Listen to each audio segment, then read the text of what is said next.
mula sa Asian Community Development Council. Ito ang Fil-Am in Focus. Mondays at 12 noon, right here on PHLV Radio.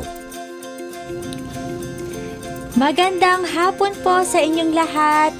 Happy first day of July and welcome to Fil-Am in Focus, a program by the Asian Community Development Council or ACDC, wherein we discuss successes, issues, challenges, and opportunities affecting Filipino Americans. Ako po ang inyong host, Edelvi Solano. Today's episode is about Ready to Lead, a curriculum designed by new American leaders that shows trainees how to message, fundraise, and embrace one's heritage to become a successful candidate. And joining us today on Fil-Am in Focus is Lorenzita Santos, Southwest Regional Program Manager of New American Leaders. She goes by the pronouns they and them.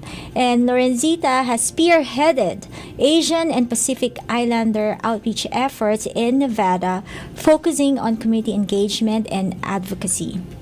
They are a child of Filipino immigrants and were the first in their family to attain a college degree.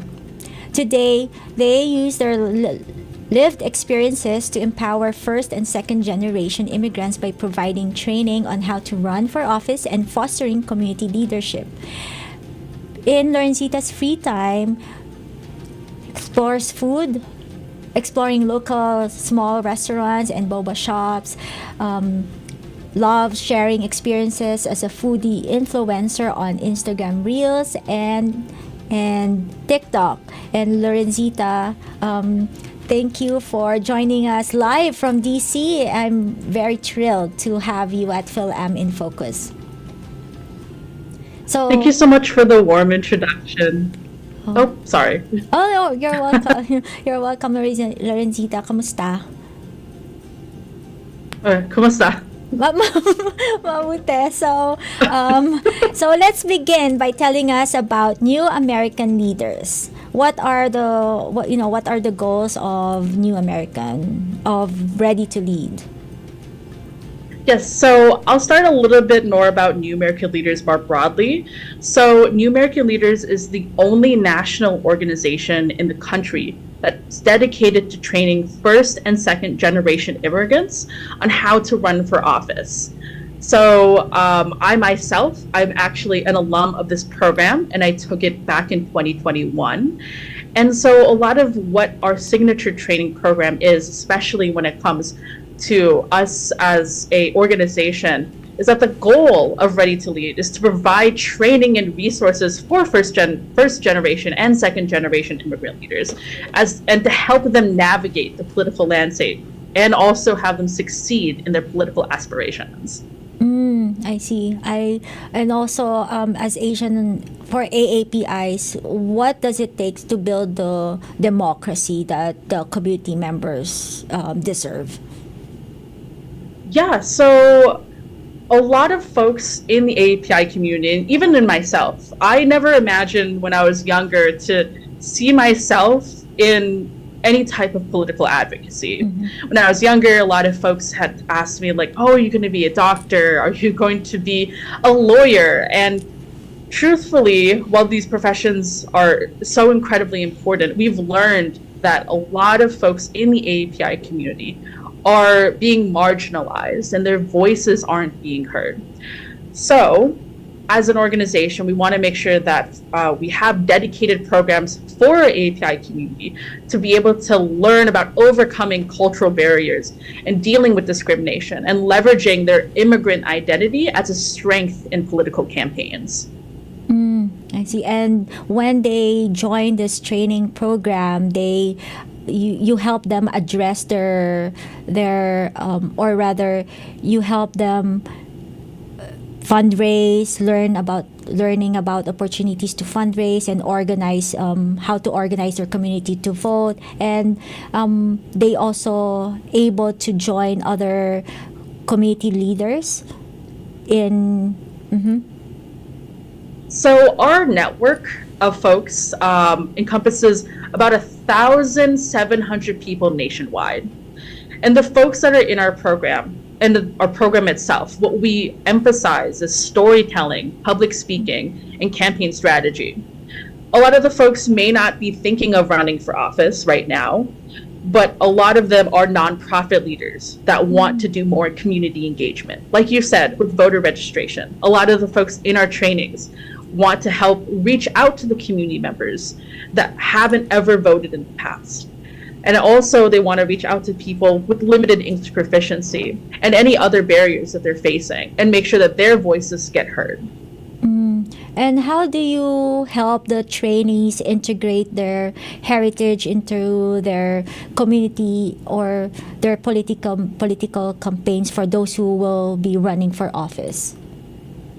So for the training, there are kind of two components. During the actual training, the folks who are training are participants, are people who have either gone through our training program and ran for office and won, or high-level political managers. And so we want to make sure that we have the best of the best who are training future leaders. And then during the training, we go over different case studies of different folks who have ran for office using their voice as an immigrant as a platform.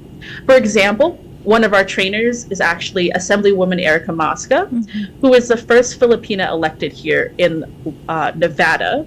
And also earlier this year, she had been our trainer for our API women's training.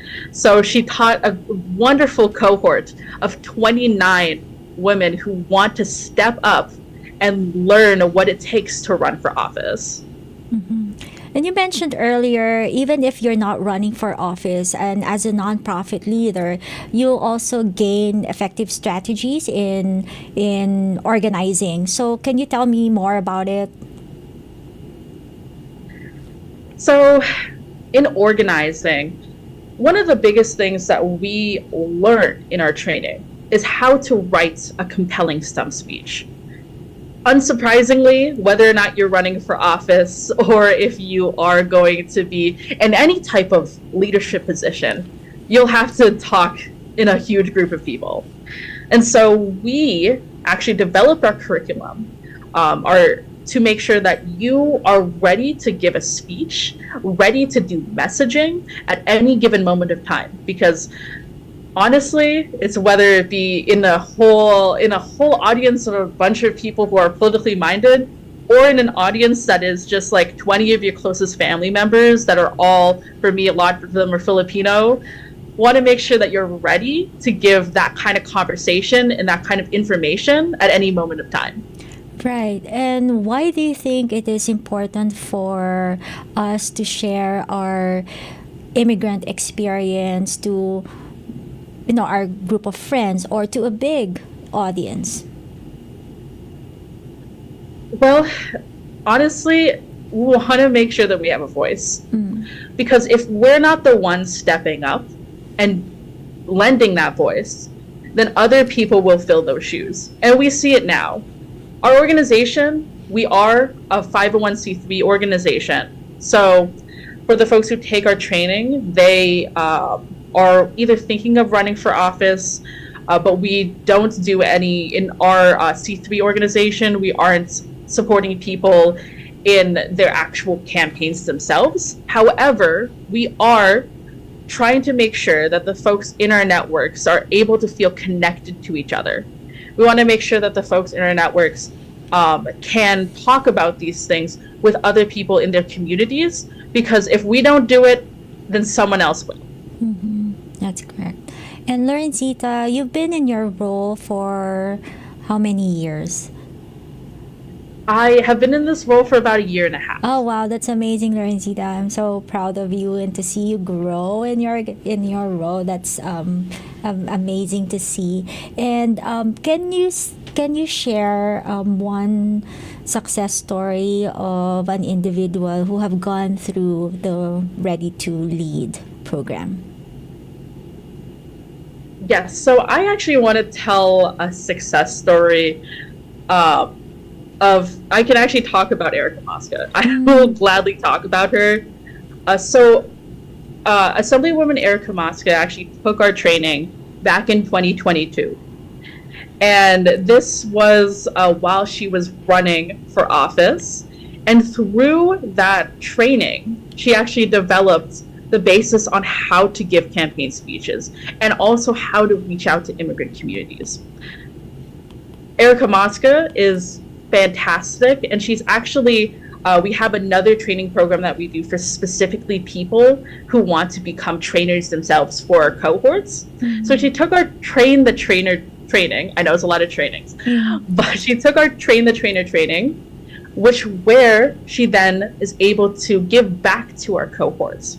And then now she's helping develop other folks all across the country.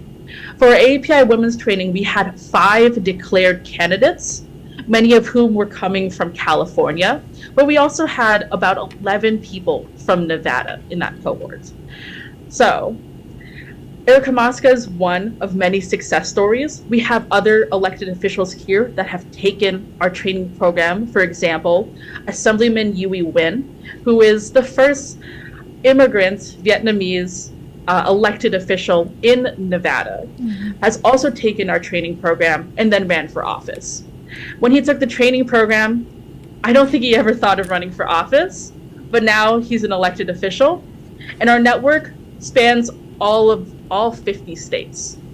Wow. And I would also add on another passionate alumni is Nevada Assembly member Brittany Miller is also the first woman of color who served as the state's chair of the Judiciary Committee. So we have amazing leaders who took the Ready to Lead training. So that's great to hear that more of our AAPI leaders are gaining traction in the political space and also giving back, such as Erica being a trainer and who has gone through the training program and now has become a trainer herself.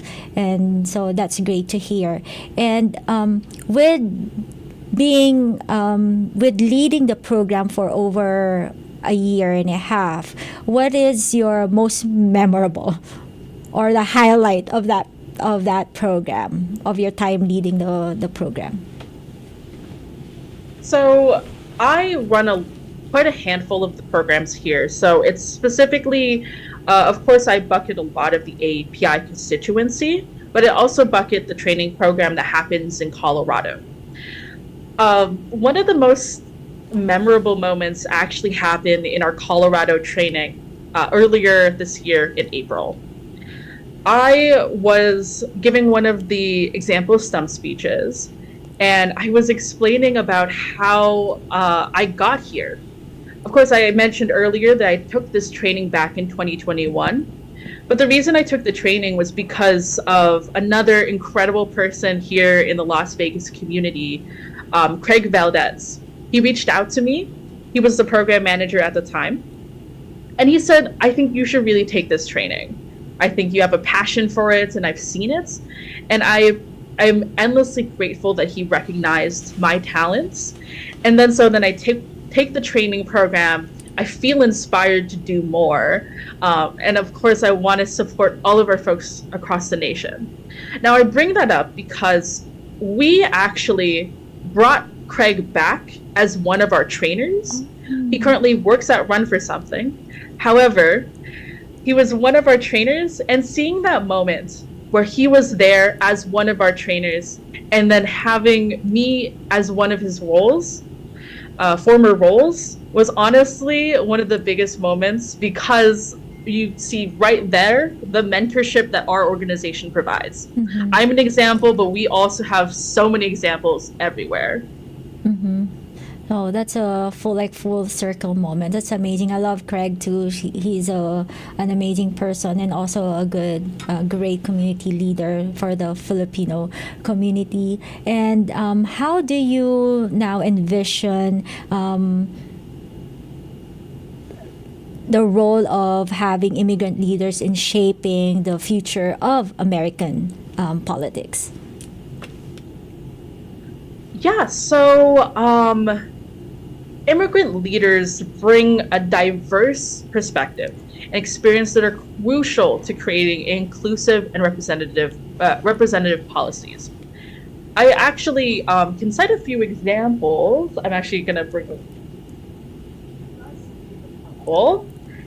Um, some of our alumni, and I wanted to bring up some of our incredible alumni.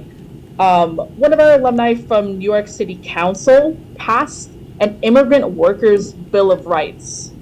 And also, another alumni that we had from Colorado passed a bill to protect renters and address housing instability.